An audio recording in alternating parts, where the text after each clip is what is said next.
5 minutos nos separan de las 9 de la mañana y nos metemos en nuestro primer tema de entrevista. ¿Cuánto le cuesta a Uruguay la brecha de género? Según un nuevo estudio del Banco Mundial, la desigualdad entre hombres y mujeres podría estar costándole a Uruguay el 13% del PBI per cápita. Para comentar sobre estos datos, conocer cómo es que se llega a estos porcentajes, es que recibimos a Lourdes Rodríguez, economista senior de la Práctica Global de Pobreza y Equidad del Banco Mundial, a quien les damos los buenos días y la bienvenida. ¿Cómo le va? ¿Qué tal? Buen día, Lorena. Buen día, Humberto. ¿Cómo es que se llega a ese cálculo de que la brecha entre hombres y mujeres le podría costar a Uruguay un 13% de su PBI per cápita? En este diagnóstico que estamos presentando, hacemos un cálculo de el talento que se pierde, porque solo la mitad de las mujeres en edad de trabajar en Uruguay están participando en el trabajo remunerado.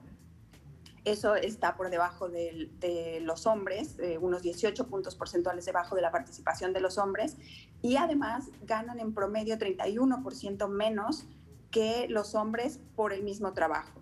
Esto entonces hace que haya menos talento de las mujeres como empresarias, como trabajadoras en el mercado laboral, y entonces que haya una pérdida, un potencial, digamos, que se podría ganar, si lo vemos del otro lado de la moneda, de hasta 13% del Producto Interno Bruto.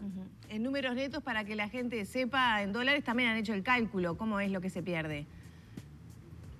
Ahí entonces lo que representa este 13% es unos $2,000 por persona que se podrían ganar si se cerrara esa brecha y las mujeres participaran al mismo nivel que los hombres.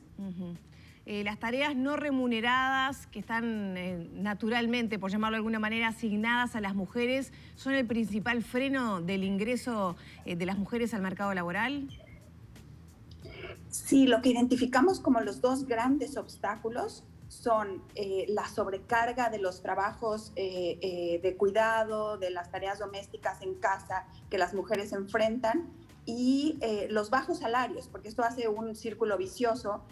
Las mujeres van al mercado laboral, tienen salarios menores, entonces obviamente tienen más costo de oportunidad para dejar a los chicos en casa, para no tener, digamos, los arreglos que les permitirían ir al trabajo remunerado, y estos dos entonces derivan, estos dos factores, en una menor participación de las mujeres. Sin embargo, las mujeres tienen mayor nivel de estudios, ¿no?, que los hombres. Totalmente. Las mujeres tienen la ventaja en matrícula, en nivel de escolaridad. Por ejemplo, a nivel universitario constituyen el 63% de los estudiantes, pero hay áreas en las que no participan al igual. Por ejemplo, en ingenierías, solo 23% de los estudiantes son mujeres. Y esto se refleja, digamos, hay áreas en las que hay una segregación. Ustedes estarán viendo también el video que acompaña este diagnóstico, una campaña que el Banco Mundial ha lanzado, en la que mujeres de Uruguay, con su voz, con su testimonio, aportan vida a estos datos que presentamos en el diagnóstico. Una mujer científica, por ejemplo, contándonos cómo es mucho más difícil para una mujer avanzar en su carrera profesional en un ámbito científico, tecnológico o de ingenierías. Lourdes, uno siempre que habla de estos temas habla, como recién decía Lorena, de la mujer ingresando al mercado laboral, de los diferentes trabajos, de las remuneraciones. ¿Qué sucede a nivel de la mujer empresaria, la mujer dueña de empresa? ¿Cuál es el porcentaje que tenemos de mujeres dueñas de empresas en nuestro país? Esa es precisamente una de las áreas en las que Uruguay todavía está bastante rezagado, incluso comparado con países de mismo América Latina. Solo 12% de las empresas tienen una mujer que es la dueña, y solo 11% de las empresas en Uruguay tienen en su alta gerencia, en las posiciones de alta gerencia, a una mujer. El promedio en América Latina, por ejemplo, es 20%, así que esa es un área en la que sí hay un rezago importante y que precisamente se refleja en esa pérdida en producción, pérdida en la economía en su conjunto. Uh-huh. Hablando de los obstáculos y de vencerlos, ¿no? Muchas veces se dice que acciones de discriminación positiva no terminan siendo efectivas o, bueno, tienen fuertes críticas de diferentes sectores. ¿Cuáles serían las acciones que Uruguay, por ejemplo, debería promover para, bueno, acortar por lo menos esta brecha de género? Hay muchas áreas donde avanzar y efectivamente no hay recetas, pero este es el momento, digamos, de pensar en soluciones creativas desde todos los campos, ciertamente en la cultura laboral, en los procesos de contratación, por ejemplo, para hacer menor el costo a los empleadores. Por decirles un ejemplo, en orquestas en el mundo había muy baja contratación de mujeres. Y entonces empezaron a hacer estas audiciones con una cortina, digamos, audiciones a ciegas, para no ver quién está tocando el instrumento del otro lado. Eso aumentó en 20% la contratación de mujeres. Este es el tipo, digamos, de soluciones creativas que en muchos ámbitos se tienen que empezar a implementar. Y, por supuesto, flexibilizar el trabajo, flexibilizar las maneras de poder estar en el trabajo remunerado, no solo para las mujeres, sino también para los hombres, de manera que el costo se balancee para los empleadores. Ahí, cuando mencionaste hacer más flexible, surge el tema de la maternidad, ¿no? Pero también de la paternidad, porque si también se flexibiliza para los hombres también pueden compartir de manera más equitativa, ¿no? el cuidado de los hijos. ¿Cómo afecta la maternidad a las mujeres uruguayas en este análisis que ustedes hicieron sobre la brecha de género y las desigualdades laborales? En Uruguay tenemos un dato publicado antes por ONU Mujeres en el que se muestra cómo una mujer 10 años después de haber tenido a su hijo tiene 40% menos de salario que una mujer que no ha tenido hijos. Lo más fuerte de este dato es que los hombres no enfrentan esa penalidad o ese castigo. Esto lo vemos alrededor del mundo. Hay una penalidad para las mujeres de desarrollar su carrera y en términos de su ingreso laboral cuando tiene hijos, y es precisamente derivado por esas dificultades, esa falta de arreglos para poder combinar en las familias, no solo para las mujeres. Bien decías, sí, los hombres participan más en estos procesos de crianza, de cuidado, y tienen, digamos, también la flexibilidad para participar al mismo nivel que las mujeres en los cuidados.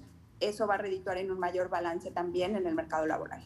¿Qué es lo que sucede con respecto al tema de las edades, Lourdes? Porque, a ver, estamos a punto de conocer seguramente sobre fin de año en Uruguay un proyecto de reforma jubilatoria. Entre los temas que se discuten a nivel de esa reforma jubilatoria es el hecho de que la expectativa de vida de los seres humanos, en nuestro país sucede exactamente lo mismo, es mucho mayor. Uno ve que hoy una persona con 40, con 50 años está en su plenitud física para poder trabajar. Sin embargo, lo que escucha que para una mujer a partir de determinada edad se hace casi imposible ingresar al mercado laboral porque prácticamente no se la toma en cuenta. Hay muchos retos en este campo. Efectivamente, las mujeres tienen más desafíos en el sentido de poder justificar, por ejemplo, los años que dedicaron a cuidar a los hijos e hijas pequeños. Esas, por ejemplo, esas brechas en una hoja de vida, en general son muy penalizadas por los empleadores. Y efectivamente, para la sociedad en su conjunto esto es un costo, porque entonces menor participación, menos años de cotización, menores pensiones, derivan en también un problema de sostenibilidad. Entonces, efectivamente, en el tema de pensiones, en todos los temas, digamos, de pensar el mercado laboral hacia futuro, las mujeres tienen que tener un rol central, y la política pública debe atender a este rol central de las mujeres, precisamente para asegurar un mejor crecimiento y una mejor sostenibilidad de las finanzas públicas. Ahí está, Lourdes, cuando hablábamos de recomendaciones, tú ponías el ejemplo de la banda, ¿no? Pero son como iniciativas que pueden tener empresas o instituciones que, bueno, decidan caminar en esta dirección, ¿no? ¿Qué pasa con las políticas públicas? ¿Qué recomendaciones a nivel país se pueden hacer?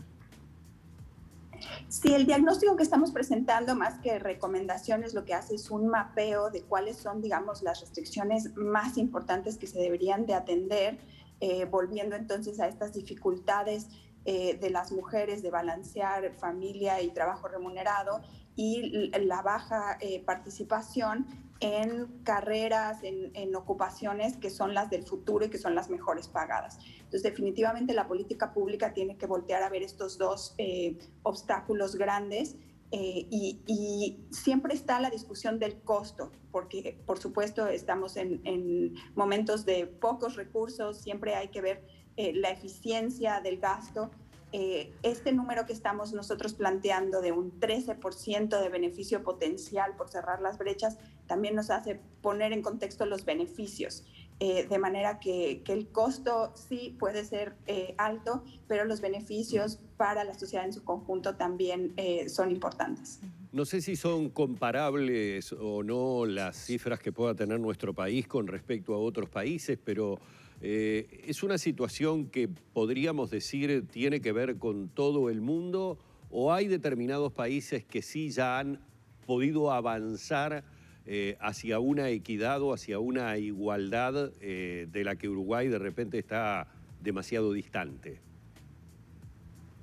Hay países que han hecho camino y a los que podemos voltear a ver para entender qué han podido lograr. Ciertamente los países nórdicos, por ejemplo, tienen sistemas, por ejemplo, de licencia parental, que son un ejemplo. Hay países, por ejemplo, Singapur, que ha estado reformando el mercado laboral y que ha dado importancia al papel de las mujeres. Entonces, Uruguay muchas veces está en los primeros lugares de la región y, bueno, tiene que no quedarse solamente pensando que está bien con respecto a la región, sino voltear a ver otros países de renta alta, de los cuales todavía los separa una buena diferencia. Todos estos aspectos que estamos conversando, ¿cómo se vieron atravesados por la crisis generada por la pandemia? Sí, la pandemia refuerza en muchos casos brechas existentes. Por ejemplo, en Uruguay el desempleo de las mujeres ha sido más alto que el de los hombres por muchos años y la pandemia ciertamente ha reforzado, ahondado esta brecha, esta dificultad para las mujeres. Y también la pandemia ha amenazado, digamos, camino ya recorrido y logros que se han tenido en muchos países, por ejemplo, en términos de violencia contra las mujeres. Entonces, para la recuperación de la pandemia, ciertamente hay que ver, por ejemplo, sectores donde las mujeres participan con mayor intensidad y que se han visto afectados, por ejemplo, el turismo, y tener opciones, digamos, para que reorienten su participación en el mercado a sectores que van a ser clave para la recuperación. Bien, muchísimas gracias por estos minutos, estos diálogos con Arriba Gente, Lourdes. Muchas gracias por la conversación. Buen día.